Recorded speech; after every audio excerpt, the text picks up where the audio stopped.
Thank you, Mr. Speaker, and it's a real privilege to talk about C-21 and really stand up against it. Getting an honest answer from this minister is difficult. We've tried.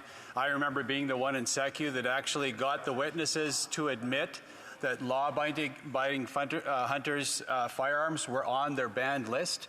They've tipped their hand, and most firearms owners across the country know that. I've spoken even with Liberal members of Parliament that don't necessarily like the way this government, their own government, is going on firearms. But this is really a call out to the NDP. I just heard the members from the island. I've been to the Campbell River Gun Club, where they brought huge concerns around C-21 and freedom to access their legally obtained firearms. Again, these are citizens that are vetted on a daily basis. The stats support that if you have a firearms license, you're far less likely to commit a crime than an average citizen. These are impeccable citizens, being shown complete disrespect by this Liberal minister. But again, my question to the NDP is, will they finally stand with their constituents and oppose this legislation? I know the honourable member is not a member of the NDP, but I guess he's the one answering the questions. The honourable minister. The constituents, everybody will be appreciative of that clarification. Mr. Speaker, the Conservative colleague across the aisle talks about his experience. I've met with gun owners in Eskasoni and the First Nation community in Nova Scotia.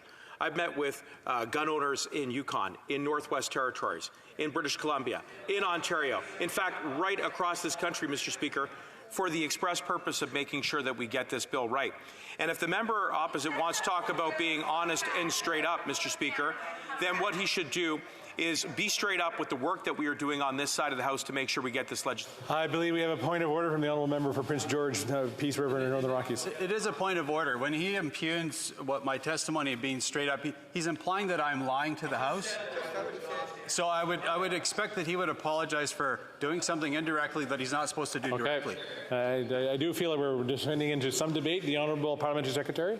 It's incredibly rich that that member would make that point of order, Mr. Speaker, when he's basically doing the exact same thing by saying that the minister is not telling the truth. All right. He cannot do indirectly what he can't do directly, and he was certainly doing it indirectly. Okay, we are descending into the debate we're actually having, so the Honourable Minister still had the floor, but I don't know if he was complete with his.